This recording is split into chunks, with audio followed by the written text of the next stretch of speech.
A forest of sculptures, some small, some more than 15 feet tall, is growing in the Lake Country community of Merton.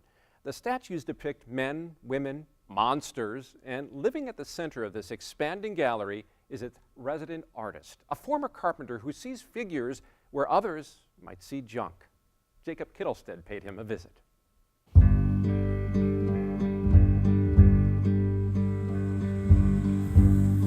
Metal sunny faces watch over Paul Bobrowitz on the daily grind.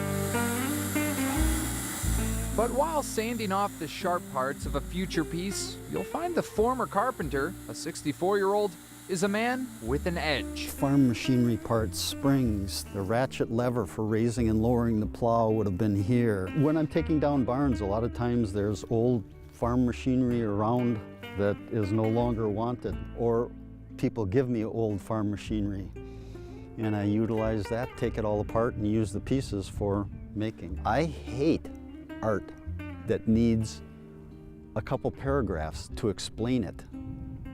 I want art to make art that you can look at and you get something out of it. I don't care if you're confused or not.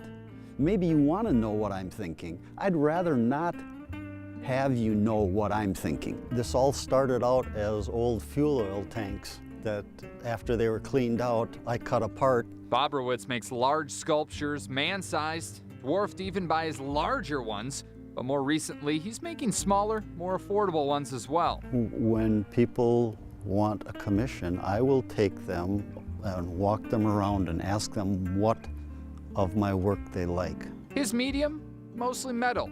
The theme, mostly relationships, balance. Some, however, have stronger inspirations. I'd actually had a commission to make a pig that evolved from make one pig to make several pigs. Even though males deny it, you have your feminine side. So the male has one more feminine breast and a phallus, and the pilgrim with the devil on the backside. And I realized that I had been interested in art as a kid, but it was never encouraged or taught or anything. I went to a Catholic grade school, and our art class was watercolors. And I remember that watercolor class. I don't remember what we did as watercolors, but where everybody washed out their brush in a rag, I took the rag home and shellacked it and varnished it and framed it. Rusty one right here is a couple years old.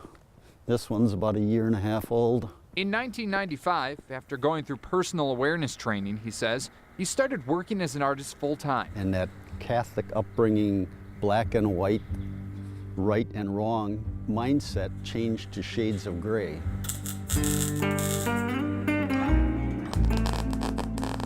Before I welded and made practical, useful things, I started to branch out. I had roughly laid out some of these pieces, concepts, assemblages. Wasn't really thinking of anything other than I'm making this art, I'm putting it in my yard.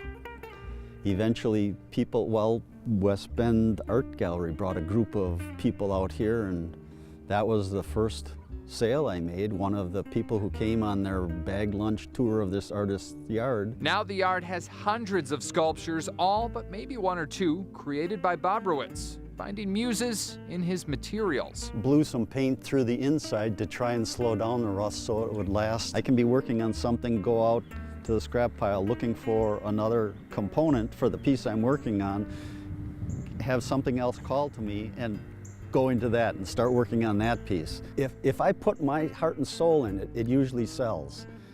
If I'm doing it thinking about money, it's more or less junk. So he says he just lets his feelings guide him. I just laughed. She brought all the ladies from her church group to see that male chauvinist pig, and they're standing in front of it, and I'm thinking, oh, okay.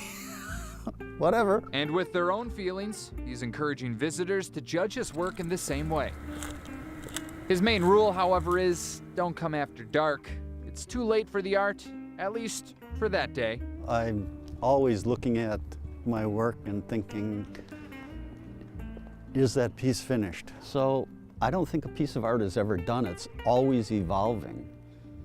I don't think I'm ever done. I'm always evolving. I'm changing.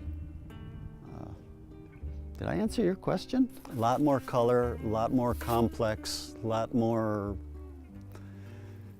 You almost need a paragraph to describe what's going on here.